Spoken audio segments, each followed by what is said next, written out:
अगर किसी ऑब्जेक्ट में मूवमेंट होता है और टाइम के साथ साथ वो अपनी पोजीशन को चेंज करता है तो वो ऑब्जेक्ट कहा जाएगा मोशन में। और अगर किसी ऑब्जेक्ट में कोई मूवमेंट नहीं होता, वो टाइम के साथ साथ अपनी पोजीशन में कोई चेंज नहीं करता है, तो उसे हम लोग कहेंगे रेस्ट में। रेस्ट और मोशन के बाद हमने मोशन के टाइप्स को ऑब्जर्व किया था, तो तीन तरीके के मोशन मिले थे। फर्स्ट था रेक्टिलिनियर मोशन, ठीक है ना। मोशन में फर्स्ट मोशन था हमारे पास रेक्टिलिनियर मोशन। रेक्टिलिनियर का मतलब एक स्पेसिफिक पाथ पर चलने वाला जो मोशन होता है, that is called the rectilinear motion. एक फिक्स पाथ पे चलने वाला जो भी मोशन होता है उसे हम लोग बोलते हैं rectilinear. Very good afternoon Nawaz बेटा, ठीक है। उसी को हम लोग बोलते हैं रेक्टिलिनियर मोशन, ठीक है। रेक्टिलिनियर का मतलब एक फिक्स पाथ पर चल रहा है। जैसे प्लेन रोड पे आप चल रहे हो, तो प्लेन रोड पे आप लगातार चलते जा रहे हो एक स्ट्रेट, तो जरूरी नहीं है कि वो बिल्कुल स्ट्रेट लाइन में मिलेगा ना। रोड तो कर्व में इस तरीके से घुमावदार कैसे भी हो सकती है, बस वो एक स्ट्रेट रोड होनी चाहिए, सीधी होनी चाहिए।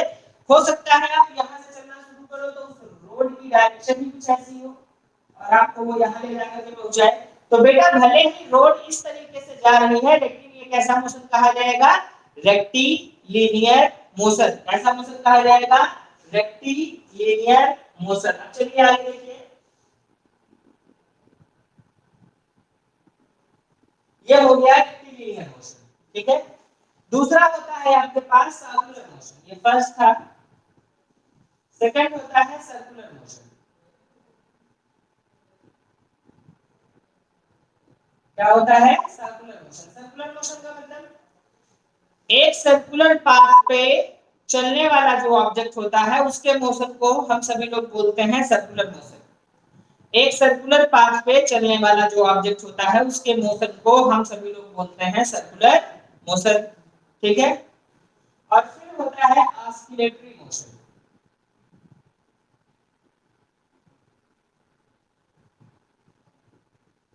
Oscillatory motion. ऑस्किलेटरी मोशन का मतलब एक फिक्स एक्सिस के क्रॉस, जैसे पेंडुलम देखा है बेटा, एक फिक्स एक्सिस के क्रॉस वो लगातार ऐसे ऐसे ऐसे ऐसे चलता रहता है, तो ये कौन सा मोशन हो गया बेटा?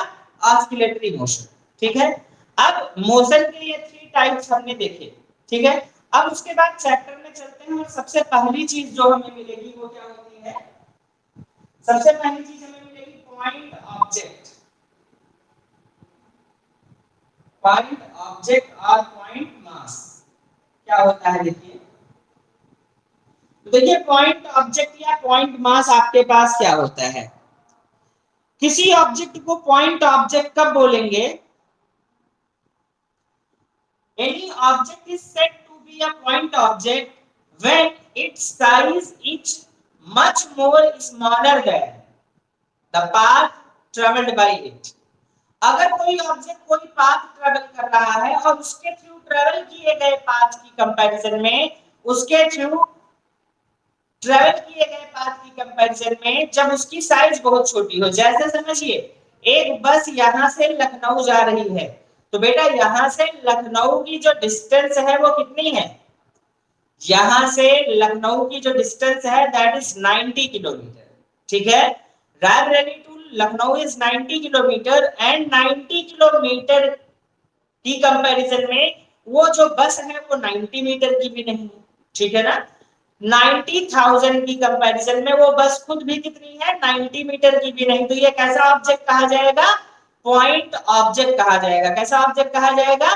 पॉइंट ऑब्जेक्ट कहा जाएगा। इसी तरीके से जैसे एक रेलगाड़ी है, वो एक स्टेट से दूसरे स्टेट में ट्रेवल कर रही है, ठीक है। वो कई 100 किलोमीटर तक की जर्नी को ट्रेवल करती है, लेकिन उसकी खुद की लेंथ क्या 1 किलोमीटर भी होती है? बिल्कुल नहीं होती है, ठीक है ना। या फिर aeroplane one country to another country जा रही है, तो बेटा अगर कोई ऐसा ऑब्जेक्ट है जिसकी साइज उसके थ्रू ट्रेवल डिस्टेंस की कंपैरिजन में नेग्लिजिबल होगा, तो वो आपका कैसा कहा जाता है? Point object. तो यहां पर डिफाइन करते हैं, any object is said to be point object, any object is said to be point object when distance traveled by it is much more larger than much more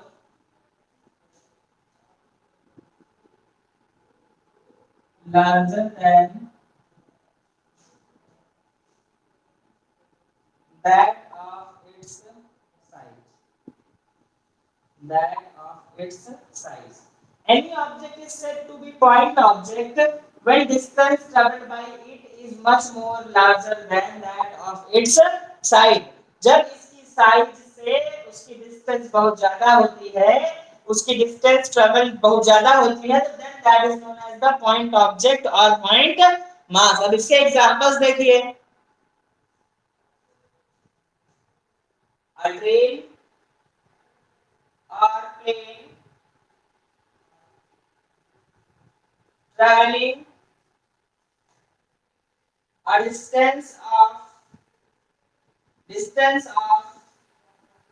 several hundred kilometres. ठीक है ना, ये पहला रहा आपका. ठीक है, फिर उसके बाद earth can be regarded at point object studying the motion its motion around the sun. ठीक है, motion of earth around the sun या फिर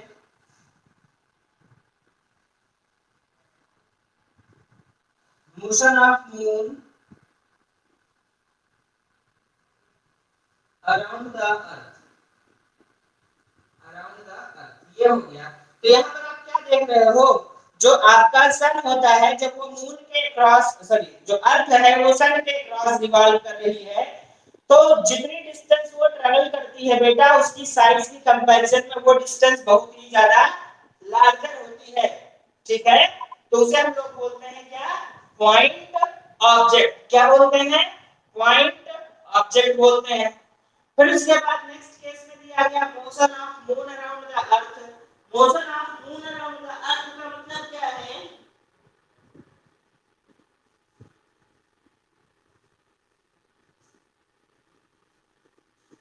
मून जो डिस्टेंस ट्रैवल कर रहा है अराउंड द अर्थ, उसकी कंपैरिजन, उसकी साइज की कंपैरिजन में वो डिस्टेंस बहुत ज्यादा है. फिर इसके बाद ट्रेन या प्लेन जो 700 किलोमीटर की डिस्टेंस ट्रैवल कर रही है, उसे हम लोग क्या बोलते हैं बेटा, पॉइंट ऑब्जेक्ट. तो कोई भी ऐसा ऑब्जेक्ट जो खुद के थ्रू ट्रैवल किए गए डिस्टेंस की कंपैरिजन में बहुत छोटा है, उसे हम लोग बोलते हैं पॉइंट ऑब्जेक्ट. ठीक है ना. अब चलिए, हम लोगों ने position, path length and displacement के बारे में पढ़ लिया था ना. अब उसके बाद देखिए बेटा, हमारे पास एक नया टर्म आता है, फ्रेम ऑफ रेफरेंस. क्या बोलते हैं उसे, frame of reference. Frame of reference क्या होता है, देखिए चलिए स्टार्ट करते हैं फिलहाल हम लोग about the frame of reference.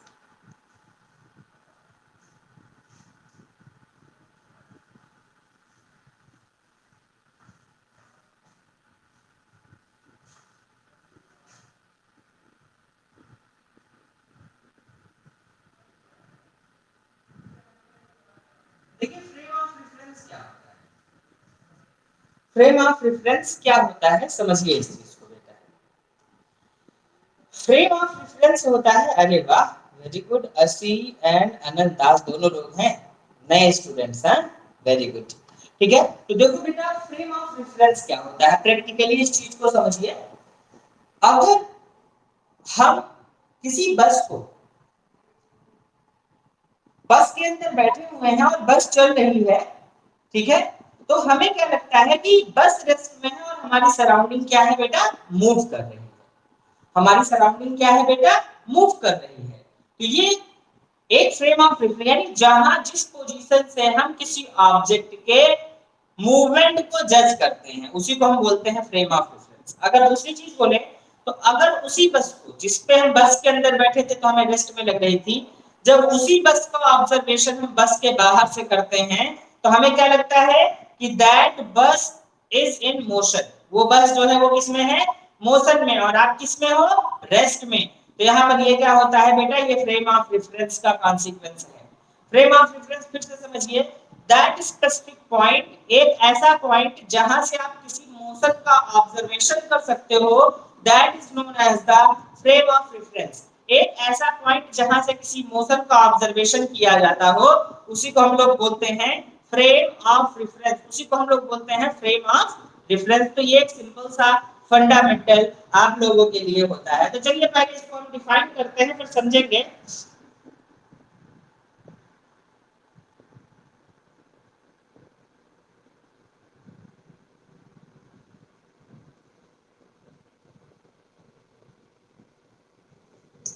Frame of reference is a coordinate system.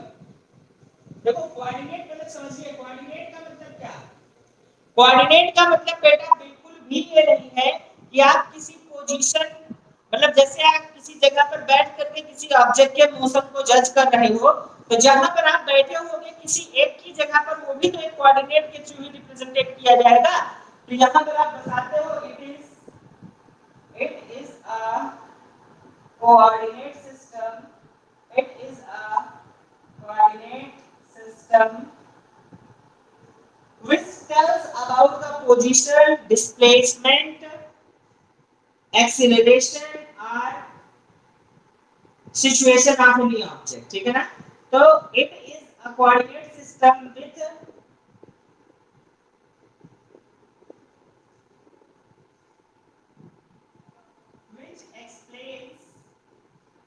which explains or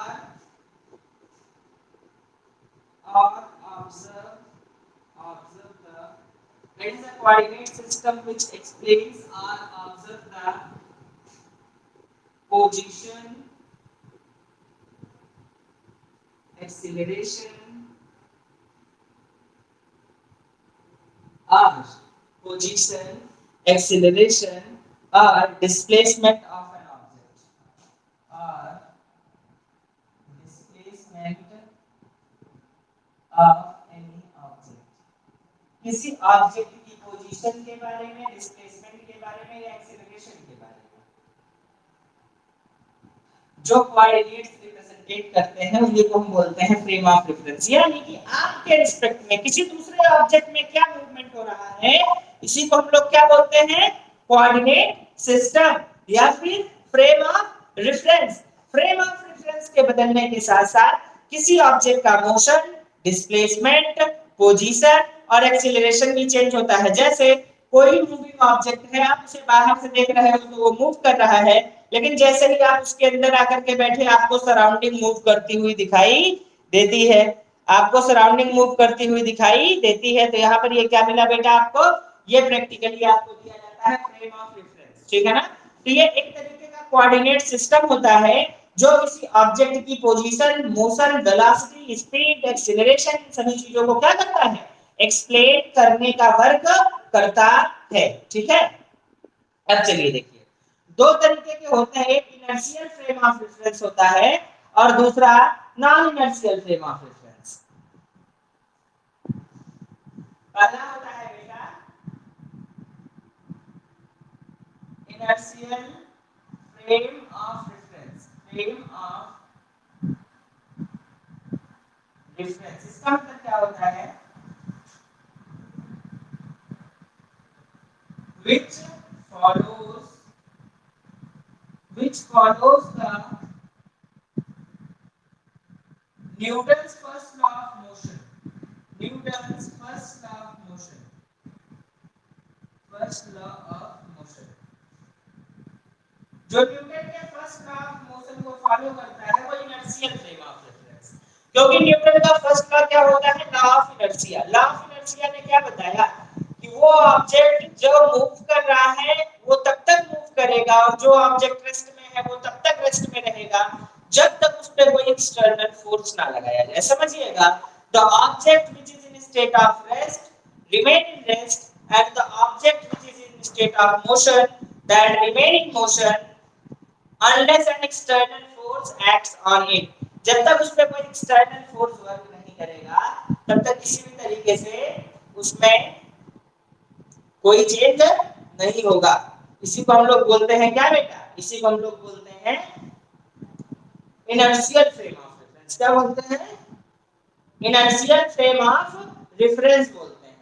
अब अगर वो न्यूटन के फर्स्ट लॉ को फॉलो नहीं कर रहा है तो that will be non inertial frame of reference. वो क्या होगा बेटा आपका, non inertial frame of reference. तो देखिए सेकंड होगा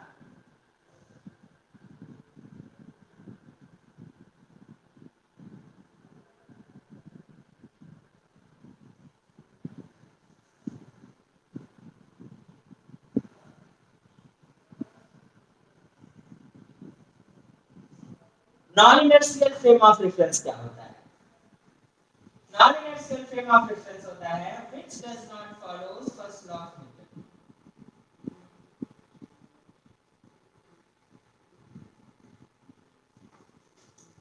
follows first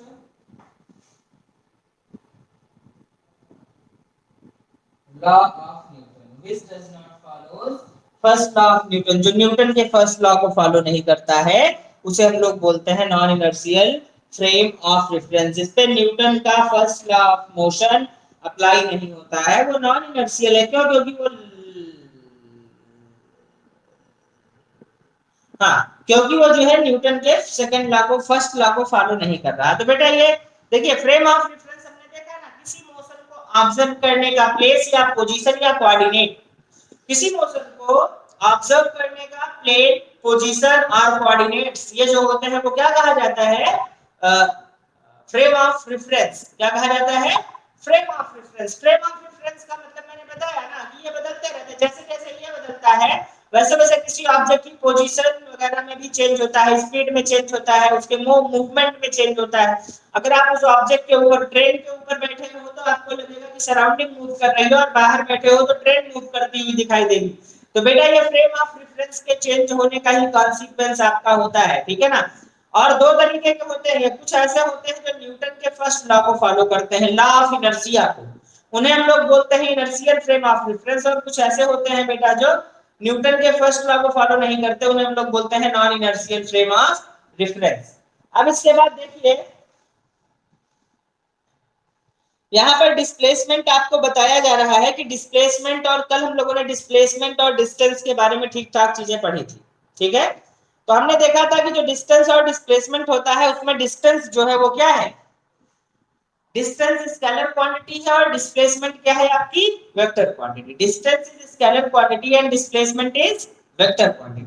फिर हमने पढ़ा था कि डिस्प्लेसमेंट जो है वो और डिस्टेंस जो है वो, डिस्टेंस के पास अपना खुद का एक यूनिक आइडेंटिफिकेशन नहीं होता, सिर्फ मैग्नीट्यूड होता है। यानी जो डिस्टेंस होगा वो डिस्टेंस जो होता है बेटा, डिस्प्लेसमेंट में आपको बताया गया कि डिस्प्लेसमेंट जीरो भी हो सकता है, पॉजिटिव भी हो सकता है और नेगेटिव भी हो सकता है, क्योंकि ये एक वेक्टर क्वांटिटी है। बट जो डिस्टेंस होता है वो हमेशा क्या होगा बेटा आपका, पॉजिटिव ही होगा, वो कभी भी जीरो नहीं हो सकता है, वो कभी भी जीरो नहीं हो सकता है। अब देखिए कुछ ग्राफ्स आपको बताए जा रहे हैं, ठीक है। तो चलिए इन ग्राफ्स को हम देखते हैं, क्योंकि स्पीड और, तो देखो यहाँ पे एक बार स्पीड और डिस्टेंस और डिस्प्लेसमेंट देख लो। डिस्टेंस बताया गया था, आज कुछ बच्चे नए हैं तो देख रहे हैं डिस्प्लेसमेंट। डिस्टेंस में बताया गया था कि किन्हीं 2 पॉइंट्स के बीच में ट्रैवल की गई है total length travel between 2 points, इसे क्या बोलते हैं, डिस्टेंस।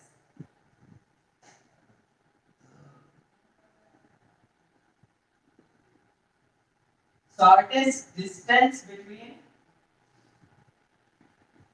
2 पॉइंट्स, या final position minus initial position, इसको भी हम लोग क्या बोलते हैं, डिस्प्लेसमेंट का फार्मूला, ठीक है। डिस्टेंस जो होता है बेटा that is always positive, distance जो होता है बेटा दैट इज ऑलवेज पॉजिटिव, ये हमेशा कैसा होगा बेटा पॉजिटिव। और डिस्प्लेसमेंट बेटा अगर पहले इधर हो रहा था फिर इधर होने लगा तो ये नेगेटिव माना जाएगा, क्योंकि पहले वाली डायरेक्शन के अपोजिट डायरेक्शन में जा रहे हो ना, तो पहले की डायरेक्शन के अपोजिट जा रहे हो तो नेगेटिव। तो बेटा ये जीरो भी हो सकता है, ये पॉजिटिव भी हो सकता है एंड ये नेगेटिव भी हो सकता है। It can be zero, positive और नेगेटिव, ये कुछ भी हो सकता है, यहाँ पर आपको ये बताया गया। ठीक है, अब इतने ग्राफ पे वर्क करें बेटा, जल्दी से आप इन्हें नोट कर लो प्लीज, जो भी बच्चे हैं वो जल्दी से नोट कर लें। अस्सी बेटा समझ में आ रहा है?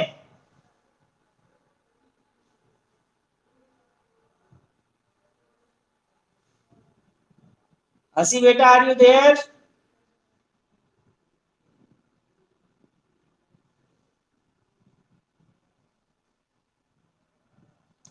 प्रगति बेटा आपको आ रहा है?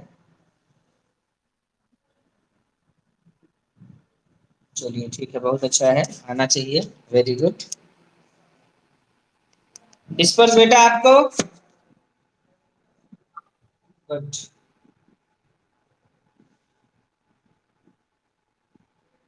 नवाज और प्रवीण बेटा आप लोगों को, अदिति आपको बेटा?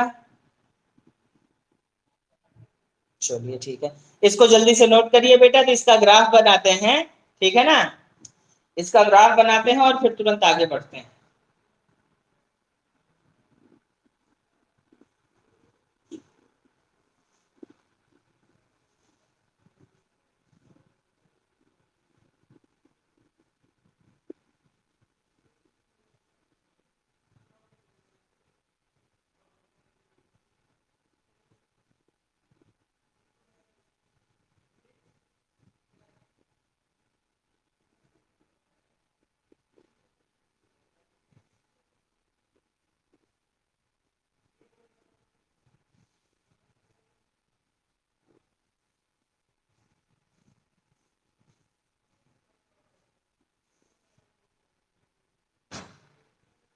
चलिए देखिए आगे बढ़ते हैं हम लोग।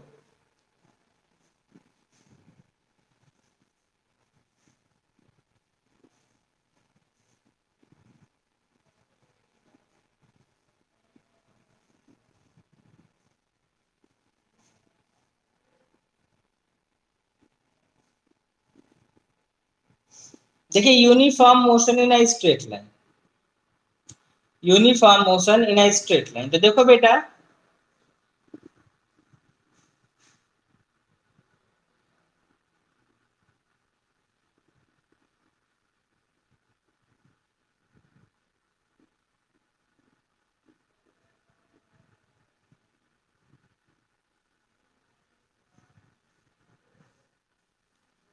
Uniform motion in straight line, इसमें जब हम सभी लोग देखते हैं तो क्या मिलता है, हम यहाँ पर डिस्टेंस टाइम ग्राफ के बारे में डिस्कस कर रहे हैं। देखिए बेटा यहाँ पर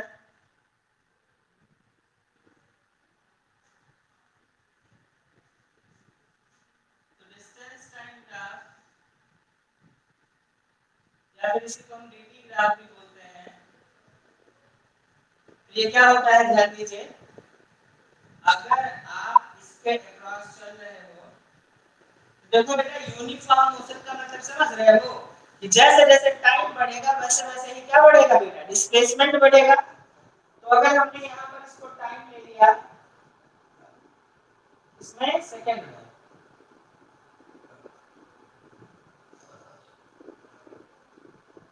और यहाँ पर आपने डिस्प्लेसमेंट ले लिया x में, ठीक है, तो यहाँ पर देखिए बेटा मीटर में इसको लिया और सेकंड में इसको लिया, तो बेटा ये यूनिफॉर्म मोशन कर रहा है, ये क्या हो जाएगा यूनिफॉर्म मोशन का ग्राफ, यानी जैसे जैसे आपका टाइम बढ़ रहा है वैसे वैसे ही क्या बढ़ रहा है, आपका स्पीड बढ़ रहा है, डिस्टेंस बढ़ रहा है। देखो टाइम बढ़ा डिस्टेंस बढ़ा, यहाँ पर देखो डिस्टेंस टाइम इतने पर डिस्टेंस ये है, टाइम इतने पर डिस्टेंस ये है, टाइम इतने पर डिस्टेंस ये है, टाइम इतने पर डिस्टेंस ये है, तो ये सारी चीजें आपको यहाँ पर मिली, ठीक है ना। अब उसके बाद देखिए स्पीड की बात करेंगे तो स्पीड क्या हो जाएगी, स्पीड हो जाएगी स्पीड आपकी हो जाएगी total distance travelled upon total time taken. तो डिस्टेंस अपॉन टाइम। तो डिस्टेंस देखो, मान लो यहाँ पर अगर आप देख रहे हो तो यहाँ से यहाँ तक देखो, जीरो से लेके यहाँ तक कितना है और टाइम कितना लगा, तो डिस्टेंस अपॉन टाइम, स्पीड के लिए डिस्टेंस अपॉन टाइम। यानी वर्टिकल हाइट में कितना चेंज हुआ, जैसे देखो ये 5 रहा, ये 10 रहा, ये 15 रहा, ये 20 रहा, 10 20 30 40 ऐसा रहा। तो यहाँ पर जब आप सॉल्व करोगे तो किसी भी पॉइंट पे देखिए, जैसे यहाँ पर अगर आप देखते हो तो इसमें 10 और इसमें 5 का चेंज हुआ, इसमें 10 और इसमें 20 का हुआ, इसमें 15 इसमें 30 का हुआ। तो हर जगह पर जब देखोगे, यहाँ पर जैसे देखो 40/20, एक छोटा वाला देखोगे तो 30, इतना चेंज कितना है, 0 से 30 और 30/15, 20/10, 10/5। तो हर जगह पर क्या देख रहे हो, 2 मीटर पर सेकंड ही तो आ रहा है, कितना आ रहा है, 2 मीटर पर सेकंड। तो यहाँ पर आपको ये भी चीज दी गई, 2 मीटर पर सेकंड का कॉन्सिक्वेंस आपको अच्छे से दिया गया। तो यहाँ पर ये दिया गया। दूसरा दिया गया रेस्ट का graph, when object is stationary. Stationary object के लिए देखिए क्या होगा, स्टेशनरी ऑब्जेक्ट का कॉन्सेप्ट होता है आपके पास। स्टेशनरी ऑब्जेक्ट का कॉन्सेप्ट क्या होता है, ध्यान दीजिए बेटा, इसमें टाइम तो लगातार बढ़ता रहता है। क्या बढ़ता रहता है, टाइम। टाइम तो लगातार बढ़ता रहता है कुछ इस तरीके से,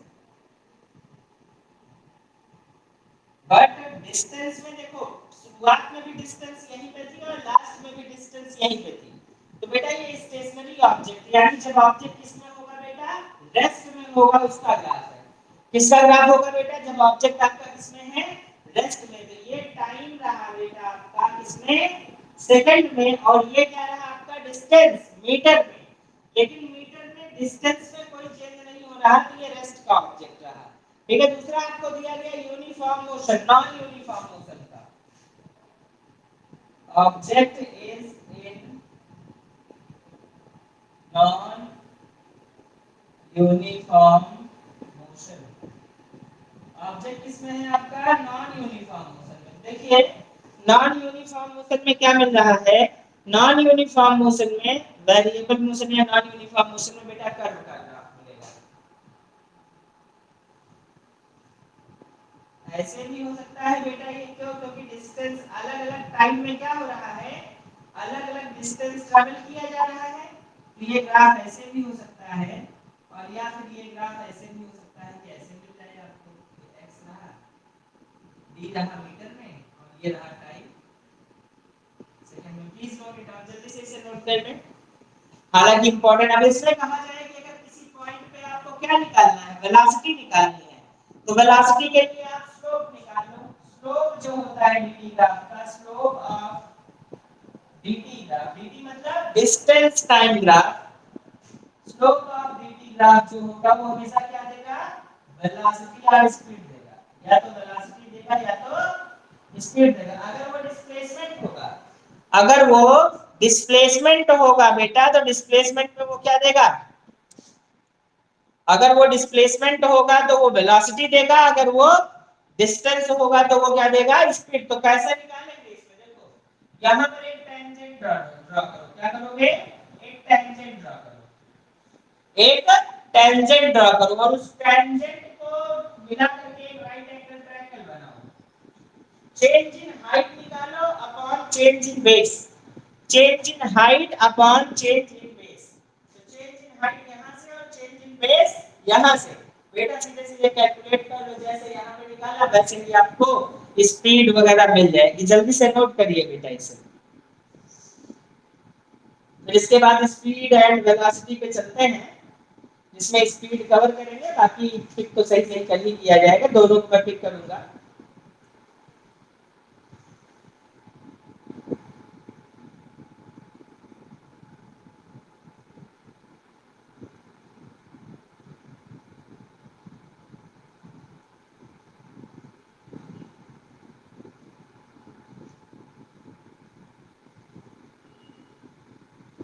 नोट कर लिया बेटा।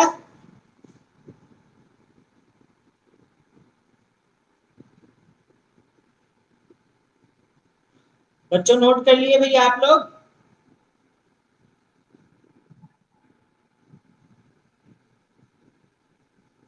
चलिए ठीक है, आप लोग अगले पार्ट पे चलते हैं बेटा, स्पीड एंड वेलोसिटी। अब देखिए ये कॉन्सेप्ट थोड़ा सा लेंथी है, क्योंकि इसमें आपको uniform speed, non uniform speed, फिर uniform acceleration, non uniform acceleration, फिर डीटी ग्राफ, फिर वीटी ग्राफ, फिर एटी ग्राफ, फिर एवरेज वेलोसिटी, फिर एवरेज स्पीड, इन सभी के बारे में अलग अलग पढ़ना। तो आज सिर्फ इंट्रो कर रहा हूं इसका।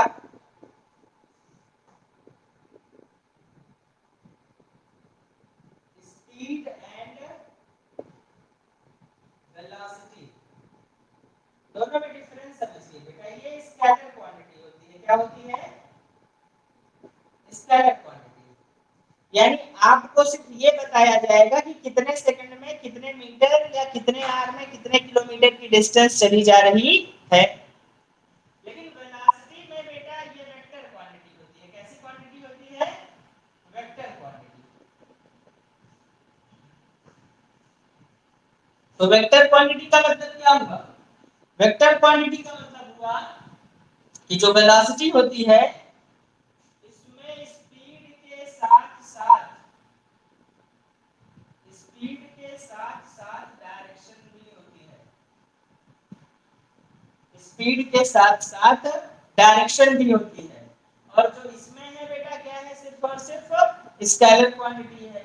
वेलोसिटी में स्पीड के साथ साथ डायरेक्शन भी है, ठीक है ना? जैसे मैंने कहा कि a vehicle is traveling with 5 kilometre per hour, तो बेटा ये स्पीड होगी। और हमने कहा a vehicle is traveling with 5 kilometre per hour towards Lucknow, तो बेटा ये वेलोसिटी होगी। क्यों? क्योंकि इसमें डायरेक्शन इंक्लूडेड है, किधर जा रही है। अब आप कहोगे ये ईस्ट वेस्ट नॉर्थ साउथ के बारे में तो बताया ही नहीं गया। तो बेटा east west north and south के बारे में बताया जाए या ना बताया जाए डजंट मैटर, लेकिन डायरेक्शन फिक्स हुई ना, आइडेंटिफाइड हुई कि किधर की तरफ वो ट्रैवलिंग कर रही है बेटा, लखनऊ की तरफ, ठीक है ना? या towards Allahabad, towards Unnao, towards Pratapgarh, towards salon, ठीक है ना? तो एक फिक्स डायरेक्शन जब आइडेंटिफाइड हो जाती है तो उसे हम लोग क्या बोलते हैं बेटा? वेलोसिटी बोलते हैं। अब इसी कॉन्सेप्ट में बेटा कल हम लोग आगे बढ़ेंगे स्पीड एंड वेलोसिटी के कॉन्सेप्ट को लेकर के चलते हुए, ठीक है ना? स्पीड एंड वेलोसिटी के कॉन्सेप्ट को थॉरोली पिक किया जाएगा और देखा जाएगा कि किस तरीके से हम उस पे कैलकुलेशन करेंगे और इनके अच्छे खासे न्यूमेरिकल्स। इसमें देखिए सिर्फ हमें डीटी ग्राफ मिला था, ठीक है ना? लेकिन अब वेलोसिटी में जब चलोगे बेटा तो वीटी ग्राफ भी मिलेगा, ठीक है ना? वीटी ग्राफ भी मिलेगा, एक्सेलरेशन टाइम ग्राफ भी मिलेगा, डीटी ग्राफ भी, मतलब कई चीजें वेरिएशंस के साथ आपके पास आएंगी। तो बेटा आज जो बताया गया उसको आप थॉरोली देखिएगा। इनसे रिलेटेड कुछ एक्सरसाइज के क्वेश्चंस मैं जो है असाइनमेंट सेक्शन में डलवा रहा हूं, आप लोग उसे चेक करिएगा, ठीक है ना? बाकी कल की क्लास में हम लोग आगे बढ़ेंगे। अपना ध्यान रखिए, खूब सुरक्षित रहिए बेटा। किसी को अगर और कोई डाउट हो तो प्लीज आप लोग पूछ सकते हैं। किसी को कोई डाउट हो बेटा तो आप लोग पूछ सकते हैं। अदिति बेटा कोई प्रॉब्लम है? जी बेटा,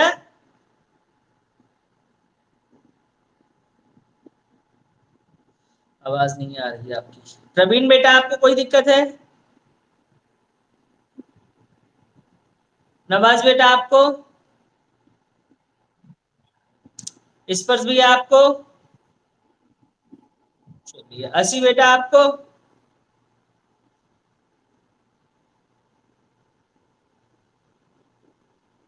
प्रगति बेटा आपको? चलिए ठीक है, ठीक है बेटा, धीरे धीरे एक्सरसाइज पे काम करते रहिए बेटा। जिन लोगों की फीस नहीं सबमिट है वो फीस सबमिट करवा दें, और थोड़ा सा आप लोगों के लिए इजी आउट गोइंग हो जाएगा अगर नोट्स ले लेंगे तो। असाइनमेंट जो है उसको लेने पर बेटा ना काफी चीजें आपके लिए इजी हो जाएंगी, जैसे बुक में क्या कैसे है, कहाँ से है, कौन सी बुक ले, क्योंकि जो बुक है बेटा वो 30% कुछ रिड्यूस सिलेबस 2018 के बाद से कोई अपडेटेड बुक आई ही नहीं है। बट यहाँ पर जो नोट्स हैं बेटा वो अपडेटेड वर्जन के नोट्स आपको बुक के लिए अगर आप जाओगे तो फिजिक्स केमिस्ट्री बायो की बुक के लिए आप अप्रोक्सीमेट खर्चा करोगे 4 to 5,000 रुपीज, तब जाकर के तीनों बुक्स आपके पास आ पाएंगी, ठीक है ना? लेकिन यहाँ पर ऐसा कुछ नहीं होना बेटा। 1300 में प्रॉपर नोट्स आपके हैं, आप उसको लीजिए, अच्छे से पढ़ना शुरू करिए। क्यों? क्योंकि चीजें कब तक फेवरेबल होंगी ये कंफर्म नहीं होंगी, ये कंफर्म है। हम ही जीतेंगे ये भी कंफर्म है, ठीक है ना। मतलब मैच फिक्स है, समझ करके चलो पहले से कि जीतना हम ही को है। लेकिन कितने क्लोज जा करके या कितने दूर जा करके कितना लॉस करके हम लोग जीतेंगे ये नहीं पता। तो घर पे रहिए, खूब सुरक्षित रहिए। जैसे ही स्कूल्स ओपन होंगे आपके ऑप्शंस खुलेंगे, चौके पे चौका छक्के पे छक्का मार करके आप लोगों को कंपटीशन में निकलना है। तैयारी बेटा करते रहिए, that is most important thing. बाकी अगर किसी को कोई स्पेशल प्रिपरेशन करनी है, उसके लिए नोट्स असाइनमेंट या कुछ भी चाहिए, that will be free of cost, ठीक है ना। वो मुझसे कांटेक्ट करें, बात करें कि हाँ मुझे इस चीज की प्रिपरेशन करनी है और इसके लिए क्या कैसे मुझे करना होगा। Definitely I will inform about it, ठीक है ना। चलिए ठीक है, तो आज की क्लास को इतने में बेटा ओवर करते हैं। सभी लोग अपना ध्यान रखिएगा। Thank you class.